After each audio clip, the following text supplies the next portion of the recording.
আপনারা কি জানেন পুরীর জগন্নাথ মন্দিরের অরিজিনাল জগন্নাথ বিগ্রহ কিন্তু বিরাজমান আমাদের এই চাকদহে, ওয়েস্ট বেঙ্গলের নদিয়া ডিস্ট্রিক্টের চাকদহে।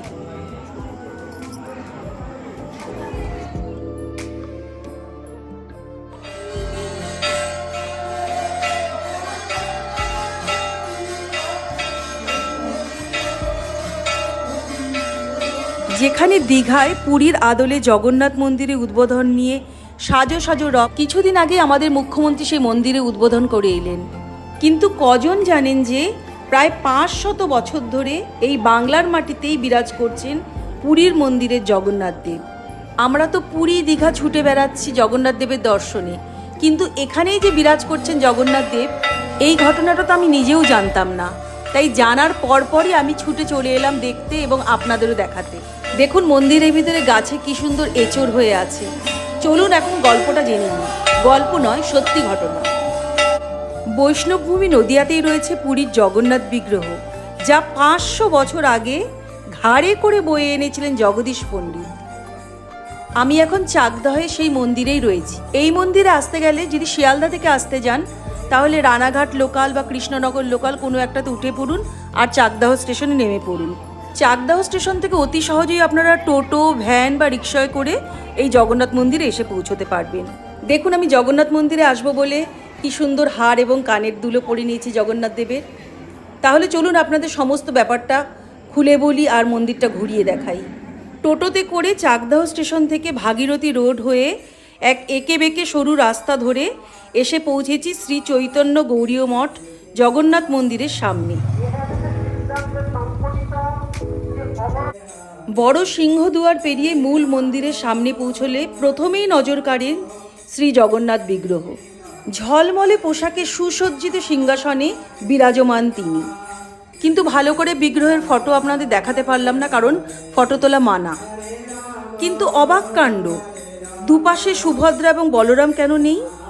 এই প্রশ্নের উত্তর খুঁজতে গিয়ে বেরিয়ে এলো এই বিগ্রহের ইতিহাস। শুনুন তাহলে। কারণ এই জগন্নাথ বিগ্রহ নাকি খোদ পুরী ধামের।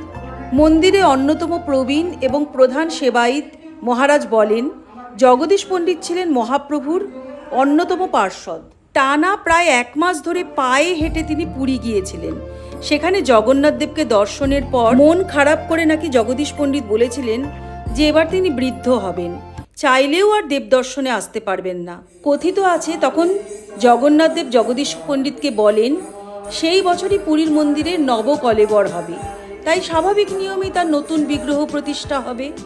আর পুরনো বিগ্রহটি পুরীর মন্দিরের উত্তর গেট সংলগ্ন তুলসী বাগানে সমাধিস্থ করা হবে। সেই বিগ্রহটি সমাধিস্থ করার পরিবর্তে জগদীশ পণ্ডিত যেন নিয়ে যান। একথা শুনে তো জগদীশ পণ্ডিত রীতিমতো আনন্দিত হয়ে উঠলেন।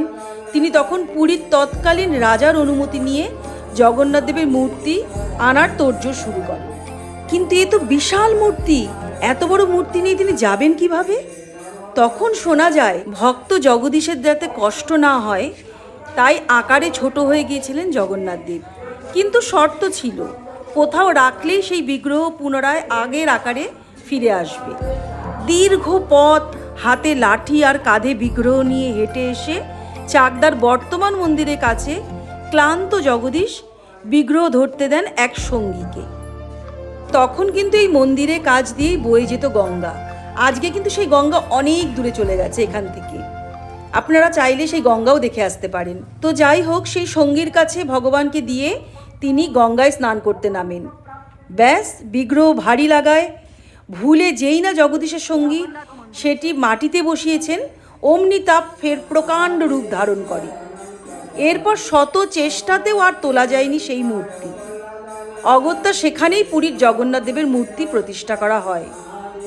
পুরীর বিগ্রহের চেয়ে এই বিগ্রহে সামান্য একটু তফাৎ রয়েছে। তবে প্রবাদ বলে, বিশ্বাসে মিলায় বস্তু, তর্কে বহুদূর। কৃষ্ণনগরের তৎকালীন রাজা নাকি সেই মন্দির তৈরিতে অনেক সাহায্য করেছিলেন, যা আজ জগদীশ পণ্ডিতের নামে শ্রীল জগদীশ পণ্ডিতের শ্রীপাঠ নামে পরিচিত। আর এটাই কারণ সুভদ্রা বলরামহীন জগন্নাথ দেবের উপস্থিতির। শুধু কি তাই, মন্দির ঘিরে আকর্ষণ রয়েছে আরও। মন্দিরের গর্ভগৃহে আজও সংরক্ষিত রয়েছে জগদীশ পণ্ডিতের সেই লাঠি, যা হাতে নিয়ে তিনি পুরী থেকে হেঁটে এসেছিলেন। কত সুন্দর রোমাঞ্চকর ইতিহাস না? সত্যি জানতাম না, আর যেদিন জানলাম এই খবরটা আমার আর তর সইল না। আমি নিজে দেখার সাথে সাথে আপনাদেরও দেখাতে ছুটে চলে এলাম। বেশিক্ষণ থাকা গেল না, কারণ আবার আমাকে কলকাতায় ফিরে যেতে হবে।